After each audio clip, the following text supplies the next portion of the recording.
Students, जय जगन्नाथ। तुमको तुम आरटीएम एजुकेशन क्लास को स्वागत। तो पिला माने आज तुम मानकर राजनीति विज्ञान बा पॉलिटिकल साइंस देखिबा। तो पॉलिटिकल साइंस में आम दुईटा पाठ आलोचना कर देथिले जोटा कि यूनिट 1 रहला प्रथम भाग बा प्रथम एकक यूनिट 1 जहाँ राजनीति तत्व हला तार आम दुईटी भाग देखि नेथिले। गोटे हला राजनीति तत्वक परिचय, तो अन्यटी देखिथिले राष्ट्र। तो राष्ट्रटा जस्ट एबे ही कंप्लीट होता है किसी दिन तले। तो आज देखा 3 नंबर राष्ट्र कार्यशैली प्रकृति। तो जो पिला माने चैनल को नुआ कर चैनल को लाइक शेयर सब्सक्राइब कर ता सहित तुमने आगु ऑल नोटिफिकेशन कर दियो जहाँफल तुमने लेटेस्ट माने वीडियो जाक पाइपर सर्वप्रथम। ता सहित तुमने जदि लाइव क्लासेस करने को चाहूँ प्रथमे तो प्रथमे वीडियो टेलीग्राम रे माने अपलोड होची, तापर 2 ରୁ 3 दिन व्यवधान पर एगुड़िक यूट्यूब अपलोड होची। तो सब जगह वीडियो अपलोड होनी किछिटा खास करके वीडियो केवल टेलीग्राम रे अपलोड होची जार कॉस्ट रही मंथली 120 बुझल कि मंथली 120 रोचे। सब पीडीएफ सब नोट से सब गुड़िक स्पेशल व्हाट्सएप लिंक रे ही दिया होची। तो जो मैंने केवल से मैंने ही वीडियो को देखिपर अन्य मैंने आपको देखिपर ना। तो जो पे चैनल जॉइन होगा चाहूँ टेलीग्राम चैनल तो तार लिंक को कॉपी करके गूगल ब्राउजर में पेस्ट करदेव ताले तुम्हारे हो पार। जदि सेमती होना तुम कंटाक्ट नंबर द्वारा दब मुझे द्वारा तुमको से जॉइन करदेवी। तो देखिपो आर सिलेबसटा देखिपो है प्रथम भाग राजनीति तत्व। तो प्रथम एकत्र कौन कौन सब रहा 3टा रही। तो आज देखा तृतीय नंबरटा जोड़ा राष्ट्र कार्यशैली प्रकृति नेचर ऑफ स्टेट एक्टिविटी। तो चलो से संबंध आलोचना करवा। तो प्रथम है राष्ट्र कार्यशैली प्रकृति। तेज देखिपो यहाँ तृतीय नंबर पाठ जोटा कि प्रथम यूनिट बा प्रथम एककर नेचर ऑफ स्टेट एक्टिविटी कौन कौन अच्छी ना यार मुख्य है व्यक्तिवाद जहाँकि ए पाठर गोटे मुख्य अंश अच्छी व्यक्तिवाद। तापर है जनमंगल राष्ट्र ता संबंध में अच्छी कौन कौन सब दि जाए आउे जगतीकरण है ए संबंध आलोचना करवा। तो प्रथम आज आम व्यक्तिवाद संबंध आलोचना करदे। तो तार इंट्रोडक्शन पीरियड प्रथम देखने देख राष्ट्र कार्यर परिसर स्पेयर ऑफ स्टेट एक्टिविटी। तो देख कौन लिखाई मनीष उत्तम जीवन पर राष्ट्र एक उद्दिष्ट केवल अभाव निष्कृत और योग्यता अनुसार जनना मध्य पद सम्मान यथायथ तथा ग्रहण बंटन राष्ट्र उत्तम जीवन प्रतिष्ठा करे ना। एथि लोकों भितर परस्पर प्रति तथा सामूहिक राष्ट्र व समाज प्रति स्नेह व सौहार्द रहा जरूरी अटे। सौहार्द द्वारा राष्ट्र संहति प्रतिष्ठा सहज हुए। तो इंट्रोडक्शन एटा जस्ट माने राष्ट्र कहले साधारण जनसाधारण को बुझे। तो लोक मान भर जो संपर्क भल है राष्ट्र मध्य खूब सहजरे रही पार राष्ट्र किसी असुविधा हेनी कारण लोक मान सुविधा लोक मान नहीं ही प्रकृत गोटे देश या सुख हूँ मनुष्यर काम्य। तो प्रत्येक मनुष्य सुख कामना करे मात्र असमानता हूँ प्रकृतिर विधान। असमानता कौन क्या अल्प मिल क्या अधिक मिले ये सब राष्ट्र मनुष्यर जीवनशैली को परिवर्तन कर सुस्थ मनुष्य गढ़ी जो प्राधान्य लाभ कर प्रायतः समस्त जना। वास्तव में से राष्ट्र कार्य परिसर कौन होगा उचित ए प्रश्न समस्त मन उठे। ए प्रश्न उत्तर पर राजनीति विशारद मैंने अनेक मत पार्थक्य परिलिखित होती से पृथक मतवाद गुड़िक निम्नलिखित भाव में विभक्त कर माने विभिन्न राजनीति माने मतवाद को विभिन्न भाग में विभाजित कर। प्रथम है व्यक्तिवाद, द्वितीय है समाजवाद, तृतीय है जनमंगल, चतुर्थ है विश्वव्यापी जगतीकरण है। तो प्रथम आज आम देखा व्यक्तिवाद गोटे व्यक्ति हिसाब से कौन कौन सब रोचे। तो व्यक्तिवाद देख व्हाट इज इंडिविजुअलिज्म राष्ट्र कार्य सेहीपरि तार परिसर निर्धारण करने व्यक्तिवाद तत्व 19 शताब्दीर मध्यभाग मुंड टेकी। यार प्रगति को दुई पर्याय मध्य विभक्त कर गोटे है पारंपरिक गोटे है आधुनिक। पारंपरिक कौन प्रथम है अर्थशास्त्र जनक आडम स्मिथ बा द वेल्थ ऑफ नेशन 1777 सृष्टि है। तो प्रथम पारंपरिक गोटा जो आम थे अर्थशास्त्र तार जनक आडम स्मिथ ठारू एटा सृष्टि होता। से व्यक्तिगत संपत्ति और मुक्त बजार प्रतिद्वंद को उच्छेद करते। यह मुख्यतः था अबाध नीति पर पर्यवेसित। व्यक्तिगत संपत्ति व बेसरकारी संपत्ति अर्थनैतिक तत्व प्रथम पुंजीवादर प्रकृति में सहायक होता। यह तत्व को किए मैंने उपस्थापन करते कैनियस रिकार्डो माल्थस समर्थन जन। जॉन स्टुआर्ट मिल जी 1806 1873 और हर्बर्ट स्पेंसर 1820 1903 उभय व्यक्तिवाद को सामाजिक और राजनैतिक तत्व रूप स्वीकार प्रदान करते। मिल रचित ऑन लैबोरेटरी रे व्यक्तिवाद संपर्क में आलोचना करी व्यक्तिर गुरुत्व को जाहिर करछन्ति। स्पेंसर को विश्वास थिला जे व्यक्तिवाद प्राकृतिक अधिकार गुड़िक फलस्वरूप अटे। स्पेंसर माने कार गण विश्वास थिला। सी.एम. जोर्डान मतरे व्यक्तिवाद राजनैतिक और सामाजिक चिंताधारा मिश्रण जन्म। सी.एम. जोर्डान कही व्यक्तिवाद गोटे राजनैतिक आ गोटे सामाजिक चिंताधारा है माने समाजर विभिन्न चिंताधारा और राजनैतिक पॉलिटिकल को लेकिन से तैयारी व्यक्तिवादटा। व्यक्तिवाद तत्व लासेस फेयर तत्वर अर्थ को व्यक्ति को एकुटिया छाड़ बोली से कहते। यार साधारण अर्थ है जे राष्ट्र व्यक्ति कार्यकलाप को नियंत्रण न करी पूर्ण स्वाधीनता दी एकुटिया छाड़ी दिए। से निजस्व इच्छा लक्ष्य हासिल करने उचित। राष्ट्र जेकोसी व्यक्तिर चिंताधारा कार्यशैली कौन हस्तक्षेप करने उचित नहीं। तो लासेस फेयर कहते कौन गोटे तत्व गोटे माने एकुटिया छाड़ गोटे व्यक्तिर चिंताधारा जो सब अच्छे छाड़देव से व्यक्ति निश्चय राष्ट्र गोटे मंगल कामना कर मंगल चिंताधारा राष्ट्र को आगे नब। से गोटे तत्व बा थ्योरी मानवक व्यक्तित्व मूल्यबोध स्वाधीन उपर प्रतिष्ठित सामाजिक तथा राजनैतिक सिद्धांत को व्यक्तिवाद कहुए। तो जो पिला माने नोट करबा कथा नोट करदेव। नोट करदेले कौन ना तुमने लिखा आ बुझाटा सहज हो नथा परीक्षा समय आउे पीडीएफ रु उल्टे उल्टे चलो।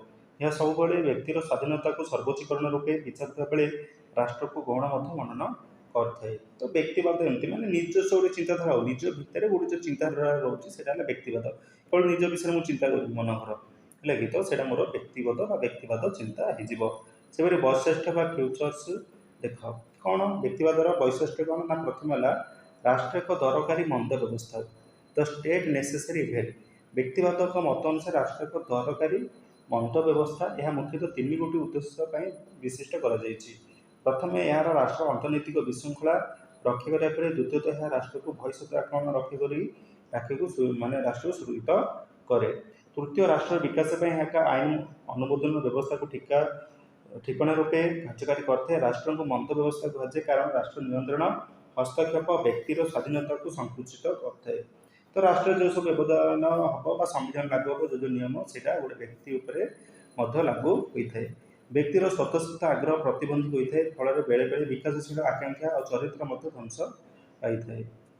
पुलिस राष्ट्र धारणा दिए देख creates notion regarding police state. ये तत्व राष्ट्रिक पुलिस राष्ट्र रूपे चित्रित करे। तो प्रत्येक राष्ट्र प्रत्येक पुलिस कौन अच्छी कि किसी मैंने कम सेम रोचे कारण से वेशभूषा आउटा मेंटालिटी से अलग रोचे। राष्ट्र एठारे सबुठू न्यून दायित्व संपादन करने बेले व्यक्ति अखंड स्वाधीन लाभ करे। राष्ट्र केवल एठारे सुरक्षा जागृत प्ररूप कार्य करते। पुलिस मुख्य कार्य प्रतिरोध करवा है कि तो व्यक्तिवाद चिंता है प्रतिरोध करवा। एणु राष्ट्र से केवल विशृंखला को रोकने नाना प्रकार प्रतिरोधमूलक पदक्षेप नहीं यह केवल कौन प्रगतिमूलक कार्य प्रति दृष्टि दिए ना। तो ये चिंताधारा कौन प्रगतिमूलक कार्य के दृष्टि देनी गोटा व्यक्तिवादटा। आत्मनिर्भरशीलता सेल्फ इंडिपेंडेंस व्यक्ति एठारे आत्मनिर्भरशील अटे। से स्वाधीन भाव में भल मंद विचार कर कार्य संपादन करते फल व्यक्तिर व्यक्तित्वर पूर्णांग विकास करता है। व्यक्ति सर्वशील तार मंगल चिंता करते। लिकंग मत सरकार एकमात्र कर्तव्य होची व्यक्ति विशेष को इच्छात्मक कार्य प्रवंचन रक्षा करवा। जदि सरकार कथा देखा से राष्ट्र व्यक्ति कि व्यक्तिवाद अनुसार कर्तव्य है लोक मान प्रत्येक लोक गोटे देशर सरकार कर्तव्य होची देशर प्रत्येक लोक उपर सम्मान अधिकार और सुरक्षा व्यवस्था चिंता करवा।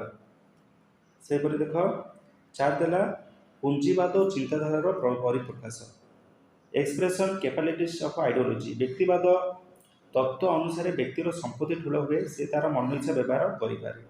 एठारे योग्य व्यक्तिर मंगल चिंता करुवा बेले सार्वजनीन मंगल कामना कराए ना। पुंजीर सठिक विनियोग हो उत्पादन क्षमता वृद्धि पाए। एठारे अंतर्निहित गुणर प्रतियोगिता हो अधिक उत्पादन गुण फलप्रद करे। तो यहाँ सब व्यक्तिवाद अच्छी कि पुंजीवाद जहाँ धन अच्छी क्षेत्र में कम करुच्ची। मौलिक अधिकार सुरक्षा सेफगार्ड ऑफ फंडामेंटल राइट्स है। मौलिक अधिकार हूँ मनुष्यर सहजात गुण। तो मनुष्यर सजन्म यहाँ दि जाऊँगी यह सुरक्षित रहे। यह अधिकार गुड़िक पूर्ण परिसर कौन हस्तक्षेप न थाए। तो प्रत्येक व्यक्ति को यहाँ मिलता है। आत्मशिक्षा आत्म प्रक्रिया अभिज्ञता द्वारा यह संभवित होता है। ବ୍ୟକ୍ତିବାଦ ଔଚିତ୍ୟର ଯଥାର୍ଥ। ତ ବ୍ୟକ୍ତିବାଦର ପ୍ରକୃତ ଯଥାର୍ଥ ସମାଜରେ କ'ଣ ହେଲା। ତ ପ୍ରଥମେ ଆସିବ କ'ଣ, ନୈତିକ ଯୁକ୍ତି, ଏଥିଲିକ୍ ଆଗ୍ରୁମେଣ୍ଟ। ସେହିପରି ଲେଖ, ମିଲ୍ କାଣ୍ଟ ଏବଂ ବେନ୍ଥାମ୍ ପ୍ରଭୃତି ବ୍ୟକ୍ତିବାଦ ସପକ୍ଷରେ କହିଛନ୍ତି ଯେ ରାଷ୍ଟ୍ରର ହସ୍ତକ୍ଷେପ ବ୍ୟକ୍ତିର ନୈତିକ ମୂଲ୍ୟବୋଧ ଚେତନାରେ କ୍ଷୟ ଘଟାଇବ। ରାଷ୍ଟ୍ର ଯଦି ବ୍ୟକ୍ତିର କାର୍ଯ୍ୟ ସମାଧାନ କରିବ ତାହେଲେ ବ୍ୟକ୍ତି ଦାୟିତ୍ୱହୀନ ହୋଇଯିବ ଓ ତାହାର ଆତ୍ମନିର୍ଭରଶୀଳ ଗୁଣ ସଙ୍କୁଚିତ ହେବ। ଯଦି ରାଷ୍ଟ୍ର ଯଦି ବ୍ୟକ୍ତି ଉପରେ କିଛି କଡ଼ା ପଦକ୍ଷେପ ନେବ ତ ବ୍ୟକ୍ତିର ପ୍ରଥମେ ଯେଉଁ ଅଧିକାର ହେଉଛି ସେ ନିଶ୍ଚିତ ଭାବରେ କମିଯିବ। ଏଣୁ ରାଷ୍ଟ୍ର ସର୍ବନିମ୍ନ କାର୍ଯ୍ୟ ସମ୍ପାଦନ କରି ବ୍ୟକ୍ତିକୁ ତାହାର ସ୍ୱାଧୀନତା ଉପଯୋଗ ପାଇଁ ଛାଡ଼ିଦେବା ଉଚିତ। ଯଦି ଏହା ନ ହୁଏ ତାହେଲେ ବ୍ୟକ୍ତିର ମନୋବଳ ଭାଙ୍ଗିଯିବ ଏବଂ ସେ ନୈତିକ ବଳକୁ ହରାଇ ବସିବ। ଆତ୍ମସଚେତନତା ନିର୍ଭରଶୀଳ ହୋଇ ବିପଦଗାମୀ ମଧ୍ୟ ହେବାର ସୂଚନା ମିଳିବ। ବ୍ୟକ୍ତି ସ୍ୱାଧୀନ ଭାବରେ ନିଜ ବିଷୟରେ ଚିନ୍ତା କରିବା ପାଇଁ ମୁକ୍ତି ପରିସର ତାର ଉନ୍ନତି ହେବା ସଙ୍ଗେ ସଙ୍ଗେ ସାମୂହିକ ଉନ୍ନତି ମଧ୍ୟ ଘଟିବ। ନୈତିକ ଶକ୍ତି ପାଇଁ ବ୍ୟକ୍ତିର ପ୍ରଗତି ମଧ୍ୟ ମାପକାଠି ହେବ। ସେହିପରିକା ଏହି ଦୁର୍ବଳ ହେଲେ ମଧ୍ୟ ବ୍ୟକ୍ତିର ପ୍ରଗତିର ରୁଦ୍ଧ ହେବ। ଏଣୁ ନୈତିକତା ଦୃଷ୍ଟିରୁ ରାଷ୍ଟ୍ର ବ୍ୟକ୍ତି ଉପରେ ଯଥାସମ୍ଭବ ସର୍ବନିମ୍ନ ହସ୍ତକ୍ଷେପ କରିବା ଉଚିତ। ମାନେ ଯେଉଁ ଟ୍ୟାକ୍ସ ଫ୍ୟାକ୍ସ ଯେଉଁ ପଡ଼ୁଛି ହେଲା, କୌଣସି ବ୍ୟକ୍ତି ଉପରେ ଯେଉଁ ପ୍ରେସର ପଡ଼ୁଛି ତ ଚାକିରି ଫାକିରି ଏସବୁ କ୍ଷେତ୍ରରେ ଦୃଷ୍ଟି ଦେବା ଆବଶ୍ୟକ ବୋଲି ଏ ପଏଣ୍ଟରୁ କୁହାଯାଇଛି। ସେପରି 2 ନମ୍ବର ହେଲା ଅର୍ଥନୈତିକ ଯୁକ୍ତି ବା ଇକୋନୋମି ଆର୍ଗୁମେଣ୍ଟ। ଅର୍ଥନୈତିକ ଯୁକ୍ତିର ପୃଷ୍ଠପୋଷକତା ହେଉଛି ବିଶିଷ୍ଟ ଅର୍ଥନୈତିକ ଆଡାମ ସ୍ମିଥ୍, ଯିଏ କହିଥିଲେ କ'ଣ, ତାଙ୍କ ମତରେ ବ୍ୟକ୍ତି ହେଲା ଖୁବ୍ ସ୍ୱାର୍ଥପର, ତେଣୁ ସେ ସହଯୋଗୀ ଅପେକ୍ଷା ପ୍ରତିଦ୍ୱନ୍ଦ୍ୱୀକୁ ଅଧିକ ପସନ୍ଦ କରି ଗ୍ରହଣ କରେ। ଅବାଧ ପ୍ରତିଯୋଗିତା ଅର୍ଥନୈତିକ ପ୍ରଗତିକୁ ସଫଳ କରେ। ଏଥିରେ ଯଦି ରାଷ୍ଟ୍ର ହସ୍ତକ୍ଷେପ କରେ ତାହେଲେ ପ୍ରଗତି ମଧ୍ୟ ବ୍ୟାହତ ହୁଏ। ତ ଗୋଟେ ବ୍ୟକ୍ତି ନିଜ ପାଇଁ ହିଁ କେବଳ ଚିନ୍ତା କରେ, ମନେକର ଗୋଟେ ଫ୍ୟାକ୍ଟ୍ରି କଥା ଦେଖିବା, ପୁଞ୍ଜିବାଦୀ କଥା ମନେକର ବହୁତରେ ପକେଇବା, ତେବେ ସେଇଟା ନିଜର ବ୍ୟକ୍ତିଗତ ପ୍ରଥମେ ଚିନ୍ତା କରିବ। ତାକୁ ଗୋଟେ ବ୍ୟକ୍ତି ଯଦି ଗୋଟେ ଫ୍ୟାକ୍ଟ୍ରି କଲା ପୁଞ୍ଜି ଲଗେଇକି, ତ ପ୍ରଥମେ ତାକୁ କ'ଣ କିଛି ଲାଭ ଆଶାରେ ସେ କରୁଛି, ତ ସେ ଫ୍ୟାକ୍ଟ୍ରି ମଧ୍ୟ ନିଜ ଦେଶକୁ ଯେଉଁ ଦେଶରେ ସେ କରିଛି ଆଉ ନିଜ ଦେଶକୁ ମଧ୍ୟ ସେ କ'ଣ ହେବ କିଛିଟା ଉନ୍ନତିକର କାମରେ ସେ ଯୋଗଦାନ କରିପାରିବ, ପ୍ରଗତି ହୋଇପାରିବ। ଏହା ପୁଞ୍ଜିବାଦ ଅର୍ଥନୀତିକୁ ସହାୟତା ପ୍ରଦାନ କରେ, ଫଳରେ ଉତ୍ପାଦନ ବୃଦ୍ଧି ପାଇବ ଏବଂ ରାଷ୍ଟ୍ର ଅଗ୍ରଗତି ମଧ୍ୟ ଘଟିବ।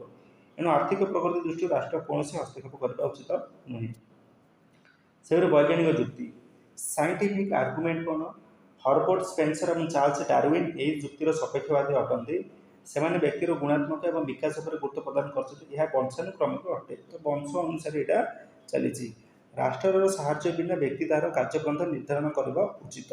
ତ କୌଣସି ବ୍ୟକ୍ତି ମଧ୍ୟ ନିଜ ରାଷ୍ଟ୍ରର କିମ୍ବା ଅନ୍ୟ ରାଷ୍ଟ୍ରର ସାହାଯ୍ୟ ବିନା କେବେ ହେଲେ ନିଜ ବ୍ୟକ୍ତିଗତ ମତବାଦ ପରିପ୍ରକାଶ କରିପାରିବ ନାହିଁ।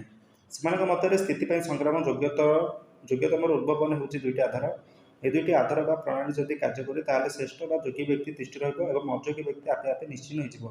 ଏହି କ୍ଷେତ୍ରରେ ରାଷ୍ଟ୍ରର ହସ୍ତକ୍ଷେପ କରି ଅଯୋଗ୍ୟ ବ୍ୟକ୍ତିମାନଙ୍କ ସୁରକ୍ଷା ଦେଇ ଯୋଗ୍ୟ ବ୍ୟକ୍ତିମାନଙ୍କର ଉନ୍ନତିରେ ହସ୍ତକ୍ଷେପ କରିବା ଆଦୌ ଉଚିତ ନୁହେଁ। ଯଦି ଯୋଗ୍ୟ ବ୍ୟକ୍ତି ବାହାରିଲେ ହେଲା କି ସେମାନେ କିଛି କରିପାରୁନାହାନ୍ତି ତ ସେମାନଙ୍କୁ ସୁରକ୍ଷା ଦେବ, ଆଉ ଯେଉଁମାନେ କିଛି କରିପାରନ୍ତି ଦେଶକୁ ଉନ୍ନତି ପଥରେ ଆଗେଇ ନେଇପାରନ୍ତି ସେମାନଙ୍କୁ ଏତେ ବାଧ୍ୟତା ବା ତାଙ୍କ ଉନ୍ନତିରେ ହସ୍ତକ୍ଷେପ କରିବା ଉଚିତ ନୁହେଁ।